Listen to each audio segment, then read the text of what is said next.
He was a goodly child, having the form of the honorable, yet his mother made him vulnerable. He was just a day old. He was barely a day old. His dream was gone before he could open his eyes to ever know he had a dream, mothered by his own mother, the one woman who was meant to be the guardian and custodian of his dream.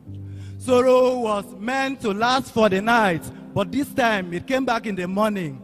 Now he doesn't even understand the differences between morning and morning. Every single morning he would wake up to mourn, feel sorrowful, and regret his birthday.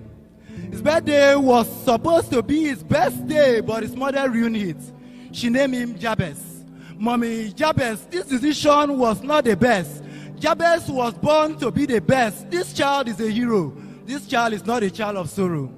She was blinded by the past. She couldn't see beyond the past, and so she let her child become the victim of the past. Day after day, this child woke up and ignorantly hacked and played the part of a victim, forgetting it was born to be a victor. Although he had sunflowers, but his sunflowers, they were never the kind that knew the sun. His flowers were detached from the direction of the sun. For him, it was always darkest. He couldn't see the dawn. So he conceived pains and sorrows through his lungs before he conceived the sun.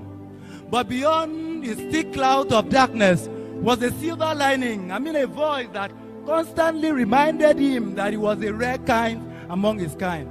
But how can this be? He asks. The altar that altered the destiny of my predecessors, they are still alive. They are after my life.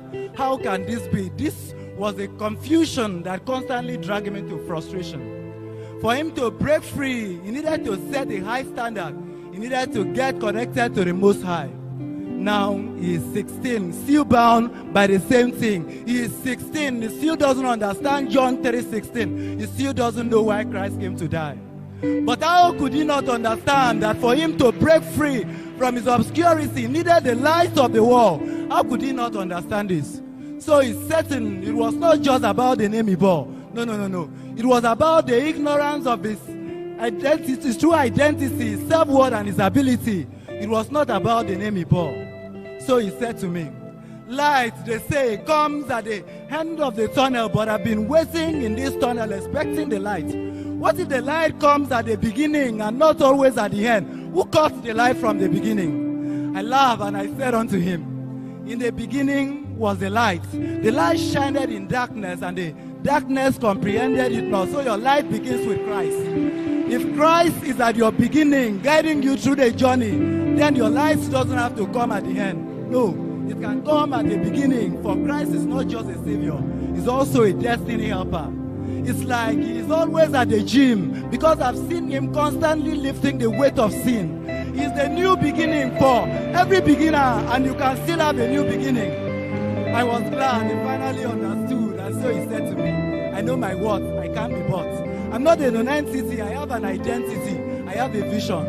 Although this vision from the beginning, I couldn't envision it, but this is a new beginning. So he woke up to make up his mind and broke up with a mindset of failures and shackles of bondage through prevailing prayers. Success has finally come. Not just success, but success with proven integrity. All he ever wanted was to touch the sky, but he's already reaching for the stars, and this is just the beginning. How I wish he knew this from the very beginning.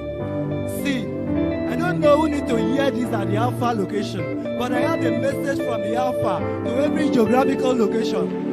The ugly names you bear and the ugly situations you find yourself, they are not a true reflection of who you are. No, they are not your true identity. Your true identity comes by finding His light.